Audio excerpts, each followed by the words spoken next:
Hello my dear students and very warm welcome to scholars day.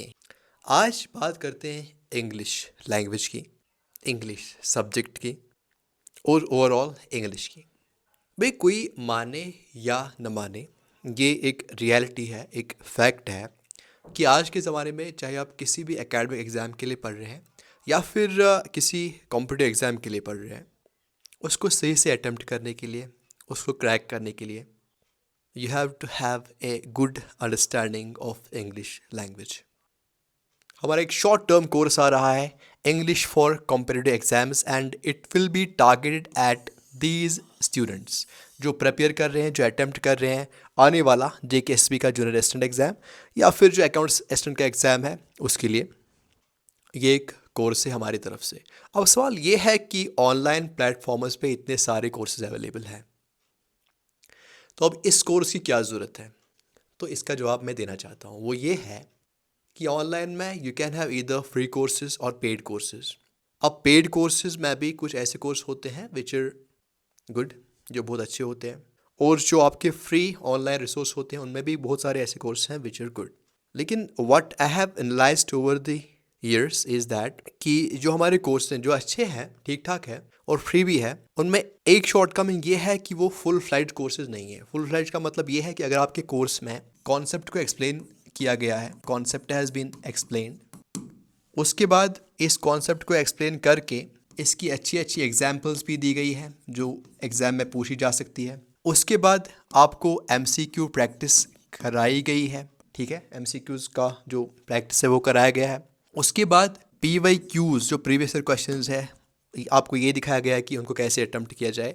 अगर ये चारों की चारों चीज़ें एटलीस्ट आपके कोर्स में अवेलेबल हैं, then you should go with that course. लेकिन मैंने क्या देखा कि जो अच्छे भी कोर्स हैं उन्होंने अच्छे से एक्सप्लेन किया है, लेकिन इसमें ये तीन चीज़ें नहीं है, या फिर एक्सप्लेन किया गया है, एग्जाम्पल भी दी गई है, लेकिन MCQ प्रैक्टिस नहीं कराई गई है, PYQ का जो प्रैक्टिस है वो नहीं कराया गया है, या फिर ये तीन की तीनों चीज़ें हैं लेकिन व्हाट इट लैक्स की प्रीवियस ईयर क्वेश्चंस जो हैं वो आपको दिखाई नहीं गई है। तो ये चार कंपोनेंट्स से all of them make a good course. अगर आपको ये देखना हो कि कोई कोर्स अच्छा है बुरा है, आपको एग्जाम में उससे हेल्प हो जाएगी या नहीं हो जाएगी, you should always ask for these components. अगर इसमें ये चार के चारों कंपोनेंट्स अवेलेबल हैं then you should go with that course. ये शॉर्ट टर्म है। शॉर्ट टर्म का मतलब ये है कि अभी आपके जो एग्ज़ाम आने वाला है इसमें बहुत कम दिन बचे हैं।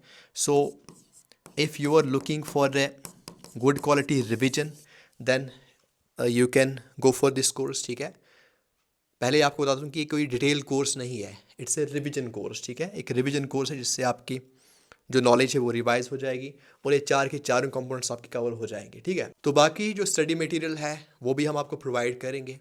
वो कहाँ पे आपको प्रोवाइड हो जाएगा, I will tell you that in the next videos. तो अभी हम शुरू करते हैं।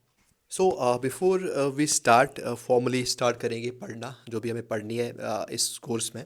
सो बिफोर वी स्टार्ट, जब हम सीधे स्टार्ट करेंगे क्या क्या पढ़ना है, उससे पहले मैं आपको एक इम्पॉर्टेंट बात बताना चाहता हूँ। ये बात आप समझ लीजिए। कुछ जो हमारे स्टूडेंट्स होते हैं वो ये उनका ये ख्याल होता है, दे ओपाइन लाइक कि हम ऑनलाइन प्रिपरेशन कर रहे हैं so will get everything online. हमारे पास वीडियो लेक्चर्स भी अवेलेबल हैं, वहाँ पे स्टडी मटेरियल भी देते हैं। बट मेरा एक हम्बल सजेशन ये है कि आप बुक्स को, जो हार्ड बुक्स हैं, मैं दिखाता हूँ, जो ये बुक्स हैं, in case you don't know, ठीक है, ये बुक्स जो हार्ड जो मेरे हाथ में आती हैं ये बुक्स, ठीक है, हार्ड कॉपीज़ जो हैं, इनको आप कभी इग्नोर मत कीजिए। Never ignore them. इनको आप इग्नोर मत कीजिए। Yes, you have to complement your preparation with the online resources. Online पे बहुत सारी अच्छी चीज़ें होती हैं, लेकिन प्राइमरी जो आपका सोर्स रहना चाहिए, it should be a hard copy of any book. जो बुक आपको पसंद आए, आपके टीचर्स आपको रिकमेंड करें, आपकी जो कोचिंग है, मे बी आप किसी कोचिंग सेंटर में पढ़ रहे हैं ऑफलाइन या कहीं और पढ़ रहे हैं, आपको कोई और गाइड है, या फिर मैं यहाँ पे एक छोटे माइंड का इंसान आपको बोल रहा हूँ कि बुक्स को आप इग्नोर मत कीजिए, ठीक है। अगर आपके पास इस कोर्स के लिए यानी इंग्लिश के लिए कोई बुक आपके पास अवेलेबल है and you have made peace with that, आपको वो अच्छी लगती है, आपको लगता है कि एग्ज़ाम के लिए अच्छी खासी बुक है, then you go with that. तो ये जो मेरी ये कुछ बुक्स के यहाँ पे नाम दिए गए हैं, कुछ इमेज मैंने लगा दी है, ये उनके लिए हैं जिनके पास अभी कोई आइडिया नहीं है कि हम कौन सी बुक पढ़ें इंग्लिश के लिए। उनके लिए खासकर मैं ये बता देता हूँ।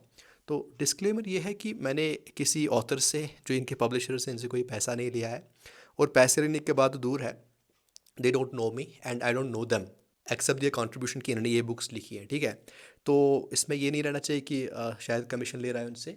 It's just based on my own experience. और जब भी कोई स्टूडेंट मुझसे पूछता है कि कौन सी बुक पढ़ो इंग्लिश के लिए, तो मैं इन्हीं 3 बुक्स का नाम देता हूँ। सबसे पहले ये बुक है high school English grammar and composition bye renal Martin, मैंने बचपन में पढ़ी थी, ठीक है। तो एशचांद की पब्लिकेशन है ये। उसके बाद है फ्रॉम प्लिथ टू पैरामाउंट, ये भी इंग्लिश है। इसके आई डोंट नो अभी कितने वॉल्यूम्स हैं, पहले एक ही वॉल्यूम में आती थी, अभी शायद 1-2 वॉल्यूम्स होते हैं इसके, बाइलिंगुअल है ये। तो इन 2 बुक्स में से कोई भी आप बुक पढ़ सकते हैं। If you don't have any book at your home in your library, तो फिर आप इन 2 बुक्स में से एक बुक ले लीजिए। और उसके बाद फॉर द प्रैक्टिस, जो आपके एग्जाम्स में कैसे क्वेश्चन आते हैं, उसको प्रैक्टिस करने के लिए you can have this book. ये जो ऑब्जेक्टिव जनरल इंग्लिश की बुक है, it's again S Chand publication, RS Agarwal and Vikas Agarwal, ये आप देख सकते हैं, ठीक है।